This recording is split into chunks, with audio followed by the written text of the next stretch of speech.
Hello beautiful people, Zach Dowdy here, and today we're talking all about transition skateboarding, how to get better, how to progress. We're at Ocean Beach Skate Park, one of my favorite places to skate here in San Diego. Sometimes I don't know what tricks to cover, so in this video I'm actually taking 4 of your comments and we're going to be covering them. We're going to be going back and forth. I'll leave chapters down below. So let's get warmed up here at the skate park and dive into it.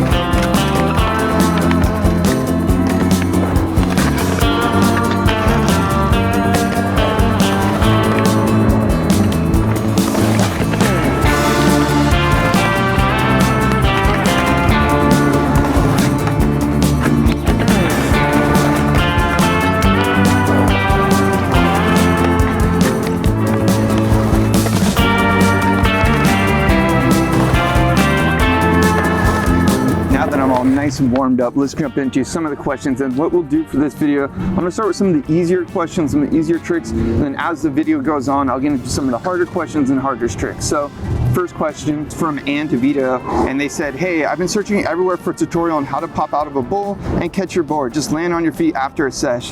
So this is a really funny question because I don't think about it at all anymore. It comes very naturally to me now. When I'm done skating a bowl, I just jump out of it, or transition in general, I just jump out of it. But when I was young, I do remember specifically wanting to learn this trick, so I do have some tips for this really quickly. Finding the right obstacle to learn this on is going to be super helpful.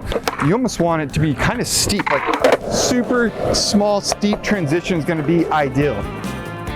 So the real technique with this little maneuver, jumping out of the bowl, is all about getting that board into your hand. What you first want to do is when you're coming up, you actually want to get the front foot off first. That's what I think helps, because you get some stability. You can have your back foot still on your board really, and then what you do is scoop it. You're kind of like hitting that back tail right here, so that it comes up into your hand. It's not going to be at my hand, but because my hand's nice and low, it's basically going to come up and then I can grab it right there. So even doing something like this on flat ground might even help, just getting off your board and getting used to grabbing it behind your foot and then jumping on like this. There's many ways to get out of the bowl, but that's just the way that I'm talking about. So again, it's basically getting your front foot over the transition up onto the deck, using your back foot to push your board up and snap it into your hand. That's basically the motion. So as most of you know, if you're subscribed to this channel, subscribe if you're not already. This is my local park where I learned a lot of stuff. I actually learned how to roll in here and then pop out over here on the other side. And this is a really good area to talk about this topic of just flying out of the bowl, because this is where I actually practiced for hours trying to figure this technique out. One of the reasons that coping is really going to help you versus doing it on noping is that it's actually going to bonk your board. So as you're figuring out all your footing position that we talked about earlier, which is less intimidating on something small, once you get to something with coping, it's really going to allow that board to bonk and bounce into your hand a lot more. So you don't have to worry so much about scooping the board up, you just have to worry about jumping off at the same time, so that then you can grab the board and land with your 2 feet onto the deck. The next question is from Ingrid Dos Santos, and they said, I was wondering if you could do a video about tail stalls. I can rock to fakie and do some other advanced tricks, but I cannot find the love of God, bring myself to stay on the coping with my tail locked in place after coming up fakie. My air is so deeply melted in my skating habits now, and it's driving me insane. Much love from Norway. Definitely have some suggestions for the fakie tail stall. I think this is actually a really good trick, because it's going to get you speed. It's going to set you up for learning other tricks as well. So let's jump into a couple tips for fakie tail stall. Real trick with this is speed. You don't want too much speed to where you're going over into disaster, but you want enough speed to where you can get up into the tail. So getting the right amount of speed and just aiming it, you know, just going up over and over again and just kind of pressing on your tail. You don't always have to push it right in, but that'll give you this right idea to where you know how much speed you need to really get it into that lock spot. So once you get to metal coping, you can really start locking in because you're having a better place for your tail and for the side of your truck to get locked into.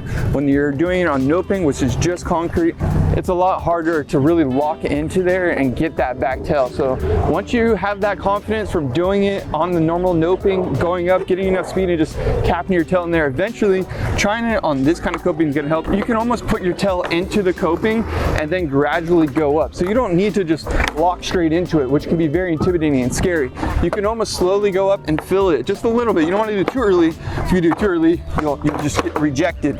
You want to do it just enough to where it's enough to where you're over the coping, and then you can almost go up with your board. And with this, I'll say you just want to suck your body up, really bend that back knee, get up there, and then it's just dropping back in. The third question is from S1220FS. What a username. They said, I would love to see a tutorial on some ride-on grinds on transition, like ride-on 5-0 into the bowl or ride-on lip slide. So yeah, I love ride-on grinds, super fun thing to do. And you can learn these definitely at any stage once you're to the point where you can do like, 50-50s and scratch grinds. So let's jump into a couple tips for ride-on grinds into transition. When it comes to roll-on grind tricks that I've started to do and then it got more comfortable with, it was actually 50-50 first, because I felt like I can just kind of ride right into it and then do a frontside 50-50 back in. I think speed is a very crucial part of this trick as well, because you don't want too much speed to where you go on and you're zinging out and you can't control it, but you want just enough to where you are grinding, because if you get on and you're stalling, and if you're on some super rusty coping like this stuff, it's just going to be a little bit scary to jump off. I will say though, to bell it, just kick your board forward and try to jump, because you don't want your board near you. That's the one dangerous, kind of scary thing with like roll-on grinds in general, is that the board is so under you, you're so committed. So with 5-0, that is a good advantage, is that you can kick it a lot easier, you can shoot it out, or with 50-50, since it's under you, you kind of have to do more of a jump motion to bell it. With that said, when it comes to the 5-0 roll-on grind, you really just want to push that tail right into there right away, and then it's just grinding in. These roll-on grinds are going to be a lot easier if you already know how to do those other simple tricks. Now, one of the last things I'll say with the roll-on grinds, 50-50 or 5-0, it's all about having that body weight up on top and then shifting in. So that's the big challenge really, is like getting up on it. You want to get into the grind while you're still on top. Same with the 5-0 or 50-50, you want to be up on top, but then you're shifting in. So when you're getting in, you want to have that shoulder up, sort of closed off, so that you can get in on top of it with your heels to your toes, like I was saying before. And then eventually when you're ready and you're grinding, you want to slowly drop that shoulder and then fall in. The last one, fourth question, is from Daniel Wyatt. He said, thanks Zach, lots of knowledge that we needed. The sections are labeled too. Looking forward to using these in the future. Can you do an explanation on how to do backside disasters?